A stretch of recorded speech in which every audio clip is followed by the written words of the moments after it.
अस्सलाम वालेकुम guys. Movie के स्टार्ट होते ही हमें एक लड़का जिसका नाम जोना होता है वो दिखाया जाता है, जो उस वक्त अपने पेरेंट्स की एक पिक्चर देख रहा होता है क्योंकि उसके पेरेंट्स की कुछ अर्सा पहले ही एक एक्सीडेंट की वजह से डेथ हो गई थी। उसके पेरेंट्स ने बहुत ज़्यादा लोन लिया हुआ था जिसकी वजह से सारा कर्जा जोना के सर पर आ जाता है। और तभी जोना को उसके फ्रेंड जिसका नाम रिचर्ड होता है उसकी कॉल आती है।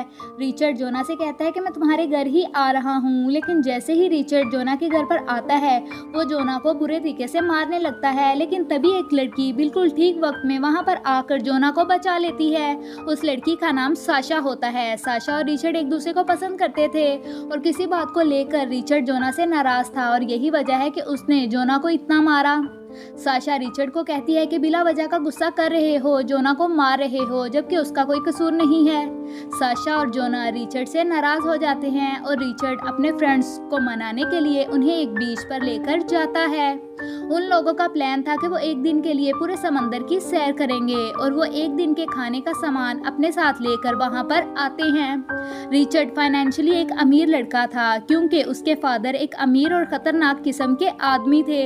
रिचर्ड कई बार अपने दोस्त जोना की फाइनेंशियली हेल्प भी कर चुका था। वो लोग बोट लेकर अपने समंदर की सैर को निकल जाते हैं। बोट में जोना और रिचर्ड एक साथ बैठे हुए थे और वो दोनों बातें कर रहे थे, जबकि साशा दूसरी साइड पर सन बाथिंग ले रही होती है। जोना रिचर्ड से पूछता है कि तुमने मुझे क्यों मारा था। तब रिचर्ड उसे जवाब देता है कि मुझे तुम दोनों पर शक था कि शायद तुम दोनों रिलेशनशिप में हो। जोना उससे कहता है कि ऐसा कुछ नहीं है, हम सिर्फ अच्छे दोस्त हैं और तुमने हमारे बारे में गलत सोचा है। अब जोना और रिचर्ड दोनों मिलकर फिशिंग करने लगते हैं और इसी दौरान जोना साशा से बातें करने लगता है और जब रिचर्ड उन दोनों को देखता है तब उसे काफ़ी गुस्सा आ जाता है। वो फिर से उन पर डाउट करता है कि अब तो सचमुच इन दोनों का रिलेशनशिप है। रिचर्ड जोना के पास जाकर उस पर हार्पून तान देता है और तभी पीछे से आकर साशा रिचर्ड के सर पर बोतल मारती है जिससे वो बेहोश हो जाता है। साशा जोना को बताती है कि मैंने इस पर इसीलिए स्टैब किया क्योंकि वो तुम्हें जान से मारने वाला था। जोना साशा से कहता है कि तुमने गलत सोचा, उसने मुझे नहीं मारना था। इसी बातचीत के दौरान रिचर्ड उठ जाता है और वो जोना के मुंह पर पंच मारता है जिससे वो जाकर समंदर में गिरता है। तब साशा रिचर्ड की तरफ वो हार्पून करते हुए उसे वार्न करती है, लेकिन बाय मिस्टेक उससे वो हार्पून चल जाता है जो सीधा आकर जोना के हाथ पर लगता है। ये देखकर रिचर्ड साशा का गला दबाने लगता है और तभी पीछे से आकर जोना रिचर्ड के सर पर उस हार्पून से वार करता है जिससे रिचर्ड बेहोश हो जाता है और उसके सर से खून बहने लगता है। रिचर्ड को देखकर वो दोनों काफ़ी डर जाते हैं।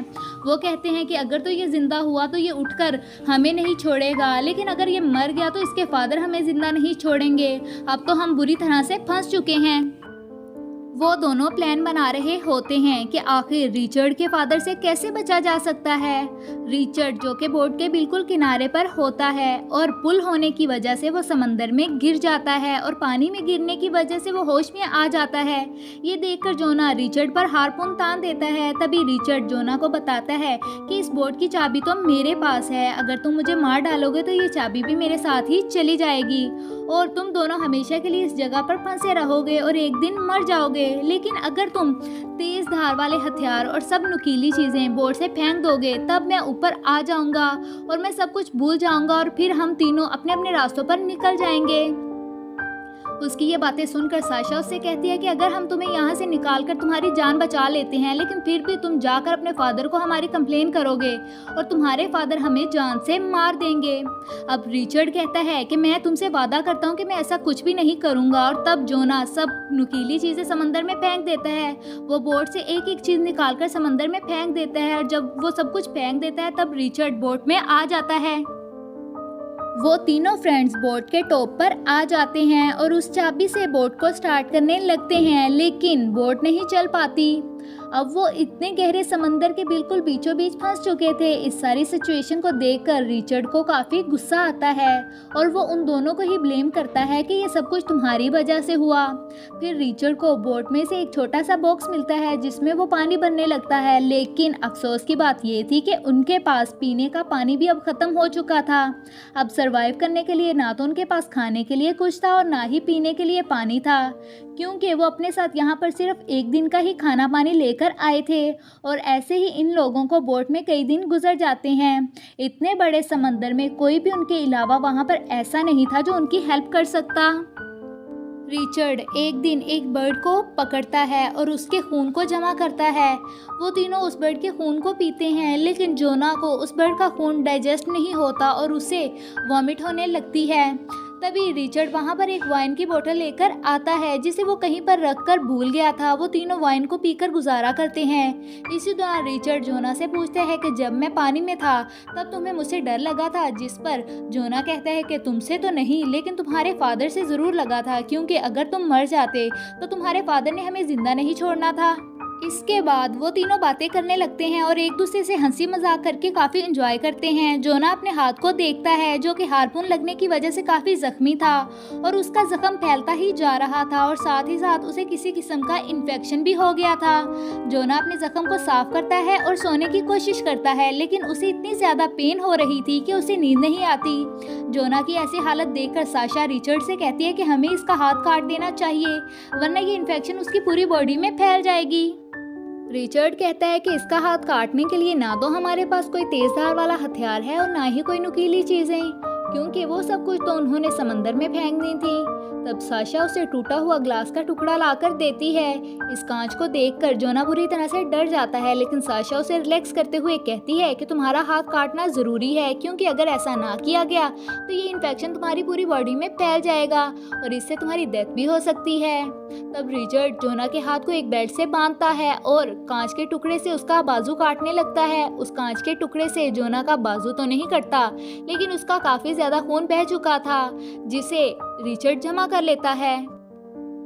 नेक्स्ट मॉर्निंग रिचर्ड साशा से पूछता है कि अगर जोना मर जाता है तो क्या हम उसकी डेड बॉडी को खा सकते हैं, जिस पर साशा उससे कहती है कि नहीं, ऐसा बिल्कुल भी नहीं हो सकता, तुम इस बारे में मत सोचो।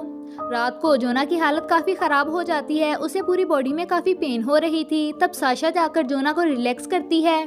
जोना साशा से कहता है कि अगर मुझे खाने के लिए इस वक्त कुछ भी ना मिला तो मैं मर जाऊंगा। ये सुनकर रिचर्ड को काफ़ी ज़्यादा गुस्सा आ जाता है और तब साशा रिचर्ड का मुंह बंद करवाती है। बाद में वो तीनों कोई थ्रेड खींचने वाली गेम खेलते हैं और उसमें शर्त ये रखी जाती है कि जिसका धागा छोटा होगा वो मारा जाएगा और बाकी दो सर्वाइवर दोस्त अपने दोस्त को मारकर उसकी डेड बॉडी से खून पिएंगे और उसे खा लेंगे। पहली बारी में साशा का थ्रेड बिल्कुल छोटा आता है। अब क्योंकि साशा के मरने की बारी थी तो वो कहती है कि हमें इस गेम को एक और बार ट्राई करना चाहिए। और दूसरी बारी में रिचर्ड का धागा सबसे छोटा आता है और रिचर्ड भी सेम साशा वाली ही बात करता है कि हमें इस गेम को एक बार फिर से ट्राई करना चाहिए, जिस पर साशा कहती है कि नहीं, अब ऐसा नहीं हो सकता क्योंकि ये आखिरी बार था। और ऐसा कहते ही जोना रिचर्ड का गला काट देता है और उसे जान से मार देता है। और फिर जोना एक जगह से कुकीज लेकर आता है और वो उसे साशा को देता है और कहता है कि मैं कितनी देर से रिचर्ड को मारने का वेट कर रहा था। जोना कहता है कि मुझे तो कल ही पता चल गया था कि ये बोट खराब होने वाली है और इस खराबी की वजह थी इस बोट का खराब जनरेटर। वो कहता है कि मैंने ये बात रिचर्ड को इसीलिए नहीं बताई क्योंकि अगर हम यहाँ से बचकर वापस जाते तो वो अपने फादर को बता देता और उसके फादर ने हमें छोड़ना ही नहीं था और उसके फादर ने हमें जान से मार डालना था। साशा जोना का ये जालिमाना सलूक और उसका ये फेस देखकर काफी डर जाती है और फिर जोना फ्यूज लगाने जाता है क्योंकि अगर वो फ्यूज लगा देगा तो ये बोट चल पड़ेगी और जैसे ही वो फ्यूज लगाता है तो वो बोट चल पड़ती है। लेकिन जैसे ही बोट चलती है तो साशा जोना को पंच लगाकर उसे समंदर में फेंक देती है। जिस जगह पर जोना गिरा हुआ था वहां पर बोट का फैन भी लगा हुआ था और फैन में कटने की वजह से जोना की मौत हो जाती है। और फिर साशा बोट को स्टार्ट करती है और गियर लगाते हुए एक झटका लगता है जिससे साशा भी जाकर समंदर में गिर जाती है और बोट आगे निकल जाती है। अगर वो तीनों खुदगर्जी का मुजाहरा ना करते तो वो तीनों बच सकते थे और यहीं पर हार्पून मूवी एंड हो जाती है। Thank you for watching.